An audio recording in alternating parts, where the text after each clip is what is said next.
घर जाने के लिए गाड़ी में बैठा ही था कि नजर एक बुजुर्ग पर पड़ी जो एक कागज हाथ में लिए अली हसनैन का पता पूछ रहे थे। मुझ पर नजर पड़ते ही हाथ से रोकने का इशारा किया और पास आए। कपड़ों की खस्ता हाली और चेहरे पर झुर्रियां बहुत कुछ बता रही थीं। बोले, बेटा ये मेरे पुत्र का नाम है, सुना है वो इसी शहर में अपने बच्चों के हमराह कुछ साल पहले आया था। फिर कागज में लिपटी हुई चीज निकाली कि ये किसी की तस्वीर थी, मगर तस्वीर में नजर आने वाला शख्स बहुत कम उम्र नजर आ रहा था। मैंने पूछा कि बाबा जी ये हैं आपके बेटे, मगर ये तो बहुत कम उम्र नजर आ रहे हैं। बोले, पुत्र ये तो पुलिस में टेस्ट देने के लिए उसने तस्वीर बनाई थी, अब तो सुना है वो अफसर बन चुका है। तो बाबा जी आपसे कोई राब्ता नहीं? और कब से? लरसते हुए होंठों से बोले, बेटा तारीख याद नहीं है, मगर बहुत साल पहले उसने अपनी मर्जी से शादी की थी, तब उसकी नौकरी नहीं थी। पुलिस में टेस्ट दिया, फिर बीवी को लेकर शहर आ गया। पहले तो माँ जिंदा थी, अब वो भी नहीं रही। मैं भी कोई काम नहीं कर सकता। बड़ी मुश्किल से पता लगा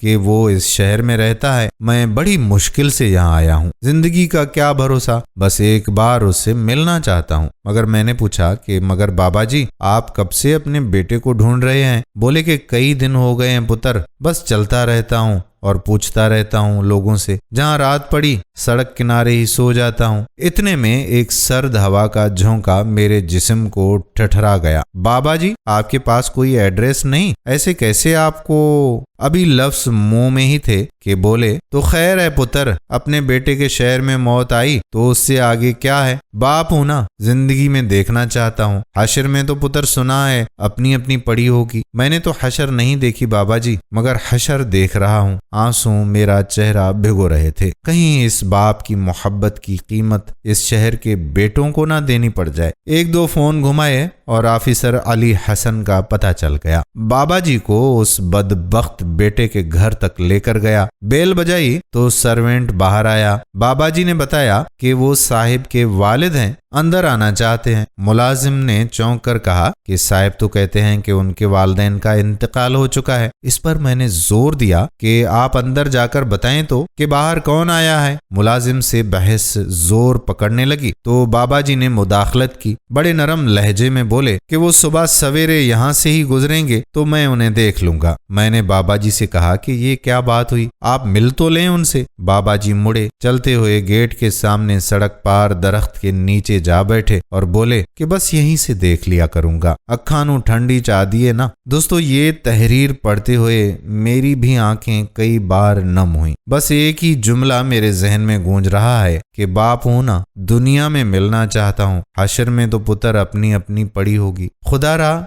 कदर करें अपने वालदैन की। ये चले जाएंगे तो इन जैसी कोई हस्ती आपको इस दुनिया में नहीं मिलेगी। अल्लाह से दुआ है कि जिनके वालदैन जिंदा हैं, अल्लाह ताला उन्हें तंदुरुस्तगी अता फरमाए और सेहत वाली लंबी जिंदगी अता फरमाए। और जिनके वालदैन इस दुनिया से गुजर चुके हैं, अल्लाह तबारक व ताला उनकी मग़फ़िरत फरमाए, उन्हें जन्नतुल फिरदौस में आला मकाम अता फरमाए। और आप सब के वालदैन के सदक़े अल्लाह ताला मेरे वालदैन की भी बख्शिश फरमाए, आमीन। दोस्तों अगर आप भी अपने माँ बाप से मोहब्बत करते हैं और दूसरे लोगों के दिलों में भी उनके माँ बाप की मोहब्बत को पैदा करना चाहते हैं तो इस वीडियो को शेयर जरूर कर दें। आने वाली वीडियो तक अपने मेज़बान कादिर बख्श कल्होड़ो को इजाजत दीजिए। अल्लाह हाफिज।